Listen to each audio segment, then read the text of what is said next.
Alors, pour continuer sur ce petit tuto, on va voir, parce que vous êtes peut-être intéressé par la sauvegarde, c'est-à-dire que si vous commencez à avancer sur un projet, vous allez avoir envie de sauvegarder. Alors, il y a plusieurs manières de sauvegarder dans ZBrush.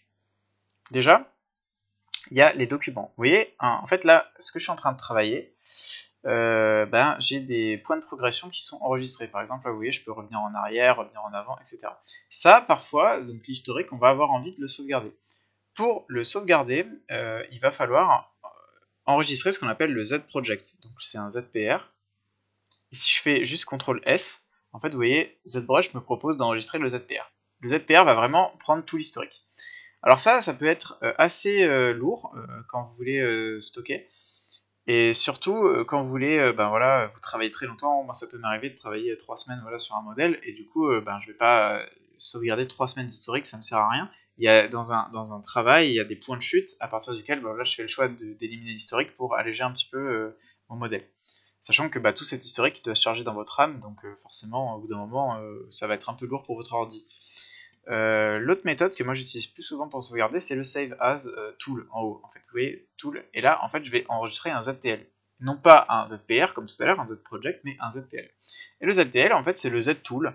Le Z-Tool, il a l'avantage de pouvoir, en fait, dans un tool, en fait, quand vous travaillez sur ZBrush, vous travaillez ce qu'on appelle un tool. Donc, on avait dit tout à l'heure que c'est un PM3D, donc un Polymesh 3D. Mais pour ZBrush, on peut appeler ça un tool. Et ce tool, en fait, au sein d'un tool, vous pouvez appeler d'autres tools, qu'on va appeler des subtools.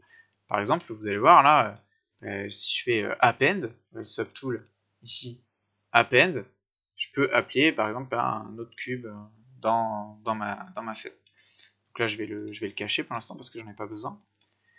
Et du coup, hop, si je fais save as et que je viens chercher ici le nom que je veux, donc je vais l'appeler Toad.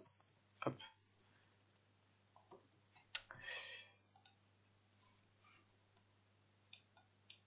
ZBrush m'a enregistré mon Z-Tool, et là je me retrouve avec, si je fais le tool, en fait je vais pouvoir charger, vous voyez, il pèse 86 mégas pour 3 millions de points et quelques, donc c'est pas très lourd quand même pour une géométrie de cette taille-là. Si vous commencez à enregistrer des scènes avec 3 millions de polygones sur un Maya, par exemple, vous allez voir que c'est beaucoup plus lourd, ça peut se compter en centaines de mégas, voire en gigas.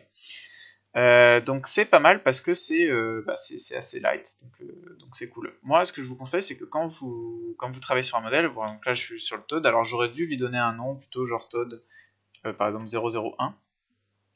Et après, je fais ma vie, je continue à travailler, voilà, je change ses formes, je viens chercher des trucs un peu différents, voilà. Hop, admettons que j'ai avancé, voilà. Et vous n'allez pas écraser Toad 1, vous allez plutôt sauvegarder Toad 002, ça va vous permettre un peu de ventiler comme ça votre progression, et surtout à un moment de pouvoir, pourquoi pas, revenir en arrière. Ok.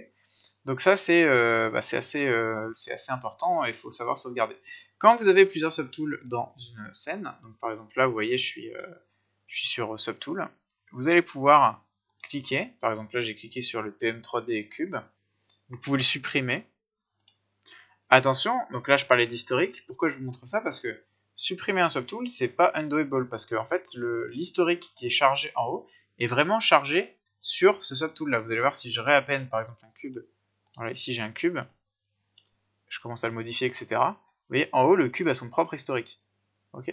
Donc là le truc c'est que si je supprime, il n'y a pas de retour en arrière possible. C'est impossible. D'ailleurs ZBrush me le dit, au moment où je supprime, il me dit qu'il n'y a pas de retour arrière possible. Donc ça, c'était pour la sauvegarde dans ZBrush.